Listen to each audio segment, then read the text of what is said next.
कोलकाता धड़क रहा था। जोरों की बारिश शहर पर बरस रही थी। सायों में लिपटा पुराना अपार्टमेंट कराहता हुआ सा लग रहा था।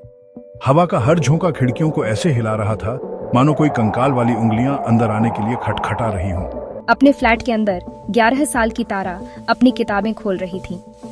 उसे कहानियों में सुकून मिलता था, नए शहर की उदासी और पुराने फ्लैट के खालीपन से एक अच्छा बचाव। उसकी माँ शिफ्टिंग से थकी हुई किराने का सामान लेने के लिए बाहर निकली थी।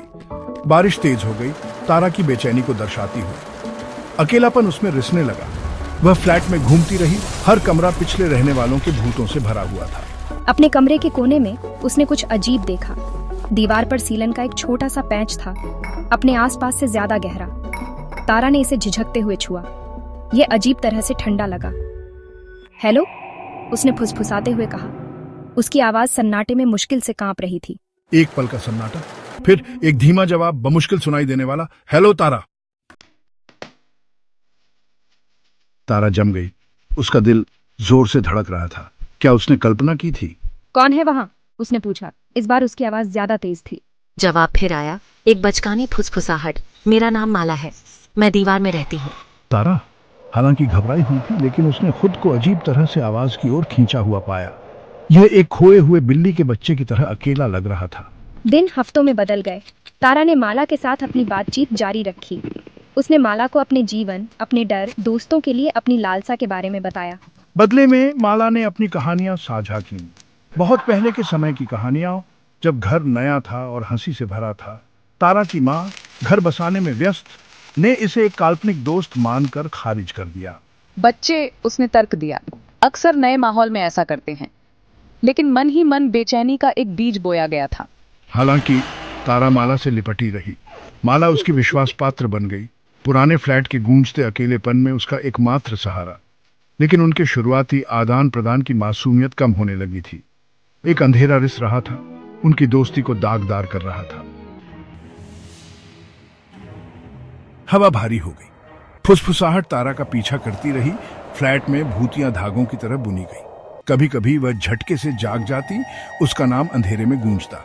एक सुबह वह अपने बेडरूम के फर्श पर एक ड्राइंग देखकर उठी। हाथ पकड़े हुए दो आकृतियों का एक बच्चों जैसा स्केच, उनकी मुस्कान चौड़ी और बेचैन करने वाली। इसके नीचे कोयले से लिखा था, माला और तारा हमेशा के लिए दोस्त।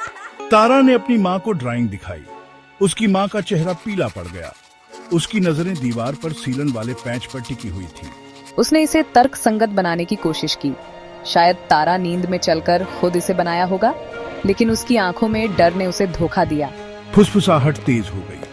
वे तारा के चारों ओर सांप की तरह लिपटे, ठंडे और खतरनाक। उन्होंने माला की लालसा, एक साथी की उसकी इच्छा के बारे में बात की। उन्होंने फंसे होने की, एक ऐसे अंधेरे की बात की जो कभी खत्म नहीं हुआ। भाग 4, द क्रैकिंग ट्रुथ। एक रात तूफान पूरे जोर शोर से लौट आया। बारिश खिड़कियों पर जोर से पड़ी, उस डर को दर्शाती है जो तारा के सीने में धड़क रहा था। फुसफुसाहट निवेदन में बदल गई थी, हताश और द्रुत शीतल। दीवार पर सीलन का पैच फैल गया था। मकड़ी के जाले जैसी दरारें बाहर की ओर निकल रही थीं। और फिर मैंने इसे देखा। एक लाल खूनी आंख मुझे दीवार से घूर रही थी। दहशत, कच्ची और भस्म करने वाली ने तारा को जकड़ लिया। वह लड़खड़ाकर पीछे हट गई। उसकी चीख तूफान की गर्जना में खो गई। दीवार कराह उठी, दरारें चौड़ी हो गई। एक कंकाल का हाथ, उसकी उंगलियां पतली और भंगुर बाहर निकली। तारा की चीख आखिरकार तूफान के कहर से फट पड़ी। लेकिन बहुत देर हो चुकी थी। दीवार टूट गई और माला बाहर निकली। भाग 5, एक भयानक रहस्योद्घाटन। माला कोई काल्पनिक दोस्त नहीं थी। वह एक प्रेत थी।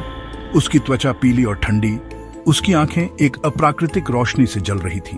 उसकी आवाज, जो कभी फुसफुसाहट थी, अब कर्कश गर्जना थी। तारा, तुमने मेरी दोस्त बनने का वादा किया था।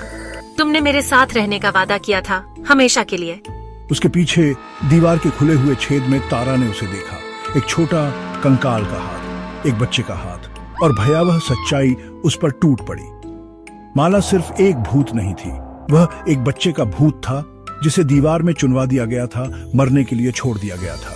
और अब वह एक साथी की तलाश में थी, एक ऐसा साथी जो उसके शाश्वत अंधेरे को साझा करे। भाग 6 गायब। तारा की मां उसकी चीखें सुनकर कमरे में घुस आई, लेकिन उसे बस एक खाली कमरा मिला। दीवार मलबे में पड़ी थी और तारा का कोई निशान नहीं था। फर्श पर बस एक बच्चों जैसी ड्राइंग पड़ी थी, 2 आकृतियां हाथ पकड़े हुए, उनकी मुस्कान चौड़ी और बेचैन करने वाली। अरे नहीं, तारा! मां गिर पड़ी, उसकी चीखें तूफान में समा गई। उसने ड्राइंग को पकड़ लिया, उसका दिल टूट रहा था।